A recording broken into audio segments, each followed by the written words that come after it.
What's up guys, Jeff Cavalier, AthleteX.com, another Athlete Express video, this time breaking out our good friend here. Welcome to the Anatomy Lab. I'm going to show you today exactly why the behind the neck shoulder press should be avoided at all costs. I'm going to show you exactly why with him. In the meantime, I don't have a name for this guy. He's going to start appearing in a lot more of our videos to help you guys learn the concepts I'm trying to tell you.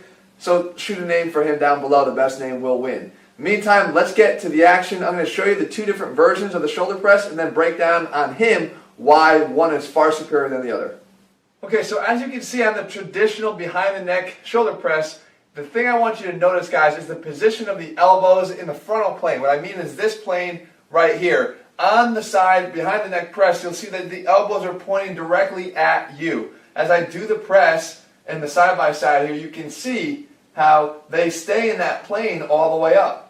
Okay, up and down. I'll show you on the skeleton why that's not a good idea. When we want to do the press right, we have to get those elbows forward. We got to put them in what we call the scapular plane. Again, I'll show you why that's so important on the skeleton. But the elbows have to come forward about 30 degrees so that when you're looking from the front here, the bar still travels obviously up and over my head, but the elbows are angled towards you guys here as opposed to here. You can't see the corner of the elbows. Here you certainly can. Alright, so again, side by side you can see the two different variations in the press. I'll show you on the skeleton and prove to you exactly why one is, again, far superior.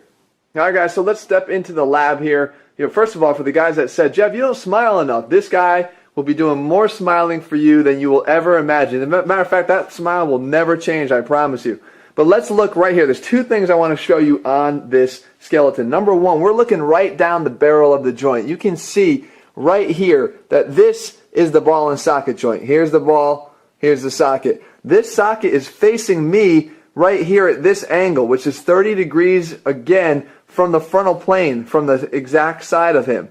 Right? The key point there, guys, is that it's not facing this way, so when the ball tries to move inside the socket, it moves naturally in this direction, which again is a 30-degree forward arm placement. It's not moving out here. It's not facing this way. So that's number one, first and foremost. I'm going to take you to the other side to explain just what impact that has on the rotator cuff and the tendons in your shoulder. All right, now let's take a look at the important thing. As we move the shoulder up, right, as we elevate our arm here in this scapular plane, right, the angle of the bone is forward here, you can see that this muscle here, this is the attachment of the supraspinatus, the rotator cuff muscle, that it's getting clearance. It's allowed to come all the way up. Even as we come all the way up to the top, there's clearance here. It's staying away from the roof of the joint here, the acromion on top of the shoulder. Okay? Watch what happens though when we take the arm out to the side. If we take the arm up and out to the side, first of all, you're externally rotating the shoulder. Okay? And then when you elevate it, look how much that tendon gets slammed into the roof of the acromion. That is impingement, guys. That's impingement in action right there as I raise this arm up. I don't care if you don't think that it's hurting you now, that you've been doing this exercise for a couple of years and it doesn't bother you. I promise you, this grinding over and over and over and over and over and over again is going to eventually wind up catching up to you. And remember, you're no good if you can't get in the gym at all, right? Progress is only made when you're healthy enough to actually step foot in the gym. Alright guys, so there you have it, another Athlete Express tip for you. He felt bashful I took off the shirt so he wouldn't feel so bad.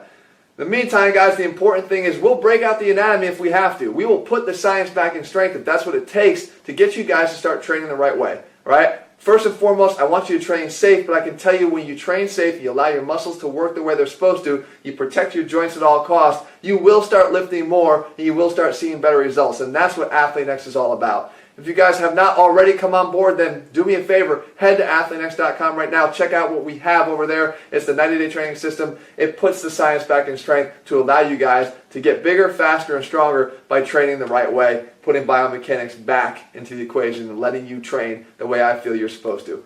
All right, guys, leave your thumbs up in a comment below. And again, a name for this guy. He doesn't have one yet. If I do pick your name, I'll make sure to acknowledge you down here in a future video, of course.